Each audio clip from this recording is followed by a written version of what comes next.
नमस्कार, मैं हूं दिशा। और अगर मैं आपसे कहूं कि एक धागे की वजह से हमारे देश में 21,000 करोड़ रुपए तक का कारोबार हुआ, तो क्या आप यकीन कर पाएंगे? जी हाँ, आपने सही सुना। इस रक्षाबंधन 2025 में भारत ने अपना ही रिकॉर्ड तोड़ दिया। पिछले साल जहां राखी के त्योहार ने 12,000 करोड़ की कमाई की थी, इस बार सीधे 75% तक का उछाल आया और आंकड़ा पहुंचा 21,000 करोड़ तक।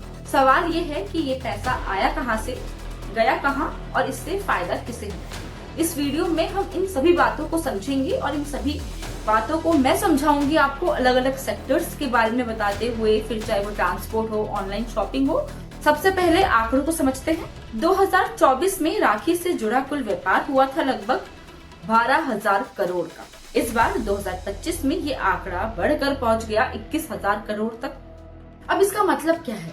ये जो आंकड़ा 12,000 से 21,000 तक का पहुंचा है, ये क्या समझाता है? तो चलिए मान लीजिए पिछले साल अगर हर 1,000 रुपए में से 100 रुपए राखी और गिफ्टिंग में खर्च किए गए थे, तो इस बार लोगों ने वही चीजों पर, राखी और गिफ्टिंग पर 175 रुपए खर्च किए। अब सवाल उठता है, इतना बड़ा उछाल आया कैसे? जब हम कहते हैं 21,000 करोड़ रुपए तक का व्यापार हुआ, तो इसका मतलब सिर्फ राखियां बेची गई ऐसा नहीं है। इसमें राखी से जुड़ी बहुत सी चीजें शामिल होती है। जैसे सबसे पहले राखी की खुद की बिक्री, यानी धागा हो गया, डिजाइनर राखियां हो गई, या बच्चों की राखी हो गई जो बहनें अपने भाइयों के लिए खरीदती है। दूसरा इसमें आता है गिफ्टिंग। फिर चाहे वो आपने गिफ्ट कपड़ों का दिया हो, मिठाइयों का दिया हो, परफ्यूम हो या गिफ्ट कार्ड्स हो। आगे मिठाइयाँ आती है, फिर चाहे वो हल्दीराम से लेकर लोकल मिठाइयों की दुकान तक क्यों ना हो। आगे इसमें ट्रांसपोर्ट भी आता है, बहनों ने भाई को राखी भेजी हो या भाई ने बहन को तोहफा। अब इसमें ऑनलाइन शॉपिंग और डिलीवरी चार्जेस का भी उल्लेख रहता है। बाकी चीजें जैसे सजावट, पूजा सामग्री और छोटे दुकानों की बिक्री, ये सब इन चीजों में आती है। अब जरा सोचिए, हर घर में सिर्फ एक राखी नहीं खरीदी जाती।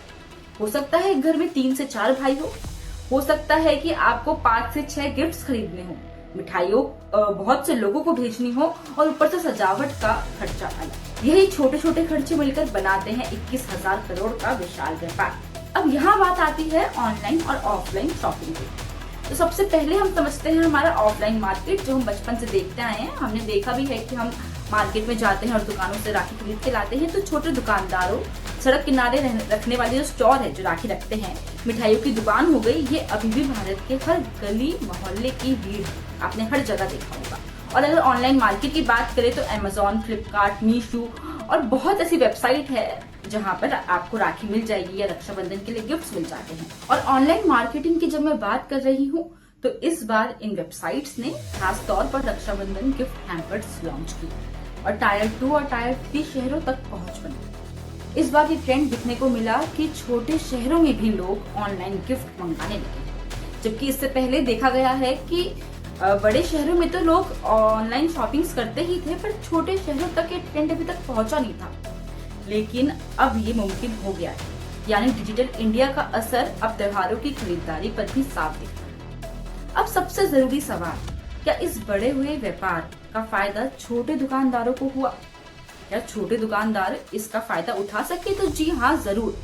क्योंकि राखी एक ऐसा त्योहार है जिसमें लोग बड़ी बड़ी शॉपिंग मॉल से ज्यादा जो रास्ते में स्टॉल्स होते हैं, उनसे राखी खरीदना ज्यादा पसंद करते हैं। आपने देखा होगा कि ज्यादातर लोग लोकल दुकानों से राखी खरीदना पसंद करते हैं। फिर चाहे वो गली के मोड़ पर बैठी आंटी की हैंडमेड राखी हो, या फिर आपके घर से बाहर निकल के जो मार्केट आता है वहाँ पे साइड में स्टॉल हो, पास वाली दुकान की मिठाई हो या बच्चों के खिलौने वाली राखी, इन सभी की बिक्री में भारी उछाल। और ये उछाल सिर्फ उन दुकानों की कमाई नहीं बढ़ाता, बल्कि उनके परिवार की आजीविका, बच्चों की पढ़ाई, त्योहार की खुशियां भी बढ़ाता है। तो क्या 75% का ग्रोथ एक बार का इत्तेफाक था या कोई बड़ा ट्रेंड? अगर आप ध्यान से देखें तो पिछले 5 सालों में त्योहारों का बिजनेस में लगातार बढ़ोतरी हुई है। इसका कारण सबसे पहला आता है लोगों की बढ़ती इनकम, दूसरा डिजिटल पेमेंट्स की सुविधा, फिर त्योहारों के मार्केटिंग कैंपेन और सबसे जरूरी सोशल मीडिया पर बढ़ती जागरूकता। यानी ये ट्रेंड अब रुकने वाला नहीं है। रक्षाबंधन सिर्फ भावना नहीं रहा, अब ये एक आर्थिक अवसर बन चुका है। तो इस वीडियो में हमने समझा कि 21,000 करोड़ की कमाई केवल रक्षाबंधन की लोकप्रियता नहीं, बल्कि भारत की क्रय शक्ति और बाजार की गहराई को भी दर्शाता है। लोकल दुकानदारों से लेकर ऑनलाइन प्लेटफॉर्म्स तक सभी को इसका सीधा आर्थिक लाभ मिला। ये आंकड़े ये भी बताते हैं कि त्योहार अब सिर्फ सामाजिक आयोजन नहीं बल्कि मल्टी सेक्टर इकोनॉमिकल बूस्टर बन चुका है।